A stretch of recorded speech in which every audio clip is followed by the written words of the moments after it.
কোন রকম সরকারি প্রজ্ঞাপন ছাড়া তার বিসিবি অফিস দখল করে ফেলেছে একটা মবের মাধ্যমে। এই নাজমুল হাসান পাপনের সাথে সে দেখা করে আসছে ইংল্যান্ডে গিয়ে, এবং সে কয় তারিখ সে দেখা করে আসছে সেটা আমরা জানি। তা আমরা মনে করি এই বিসিবি বোর্ড যেটা সেটা সম্পূর্ণ অবৈধ।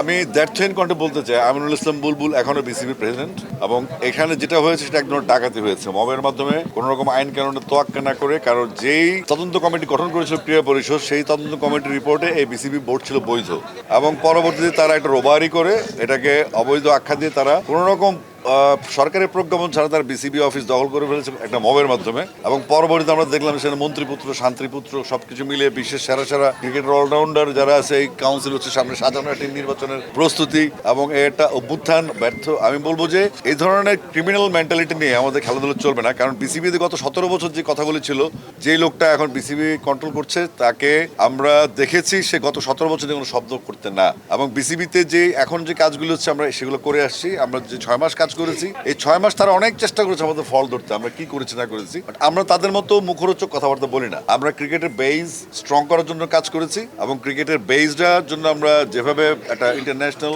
বোর্ড যেভাবে এগোতে চাই আমরা সেভাবে এগিয়েছি। আমরা তৃণমূল পর্যায়ে কাজ করেছি, অনেকগুলো জেলা ভিজিট করেছি, আমরা প্রাইম ব্যাংক স্কুল করেছি, যেগুলো আরো অনেক ইভেন্ট আমরা করেছি এবং চলছে। একসময় তারা বলতো যে বাংলাদেশে জিম্বাবুয়ে ছাড়া খেলবে না, কেউ খেলবে না, কিন্তু তাদের কথাগুলো মিথ্যা প্রমাণিত হয়েছে। এবং আমি বিশ্বাস করি যে এই বোর্ডটা যেটা হচ্ছে সেটা হচ্ছে অতীতের কর্মকাণ্ডগুলি, তাদের যেই এই নাজমুল হাসান পাপনের সাথে সে দেখা করে আসছে ইংল্যান্ডে গিয়ে, এবং সে কয় তারিখ সে দেখা করে আসছে সেটা আমরা জানি। এবং সে এখানে আমাকে একটা ক্যাওয়াজে ফেলে দিয়ে, আমি তখন লন্ডনে ছিলাম, তা আমি পরে লন্ডন থেকে খবর পেলাম যে সে 2 দিন নাজমুল হাসান পাপনের সাথে মিটিং করেছে। তো এগুলো আমরা ডেফিনেটলি ফোকাস করব। এবং আমাদের যেহেতু আমরা এখন বিশ্বাস করি আমিনুল ইসলাম বুলবুল বাংলাদেশ ক্রিকেট বোর্ডের প্রেসিডেন্ট, এবং আমরা আজকে রিট করেছিলাম, সেই রিটেও আমরা খুব একটা ফলাফল পাইনি। কারণ হচ্ছে কোর্ট আমাদের কথা বলার সুযোগ দেয়নি। এখন কোর্ট নিয়ে কথা বলার জন্য আমাদের লয়ার আছেন, আর তিনি কথা বলেছেন ওখানে প্রেসের সাথে। তা আমরা মনে করি এই বিসিবি বোর্ড যেটা সেটা সম্পূর্ণ অবৈধ, সরকারি প্রভাব খাটিয়ে সরকারকে বিক্রি করে সরকারের যেই বদনাম হওয়া দরকার ছিল সেই বদনামটা অলরেডি তারা ইনকাম করে ফেলেছে। এবং আমি মনে করি যে এই সরকার যদি সঠিক পদক্ষেপ না নেয় এবং বিসিবি সংক্রান্ত আইসিসির যে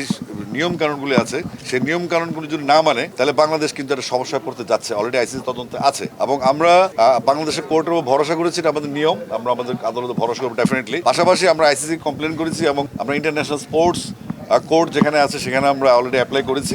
আমাদের কাজ হচ্ছে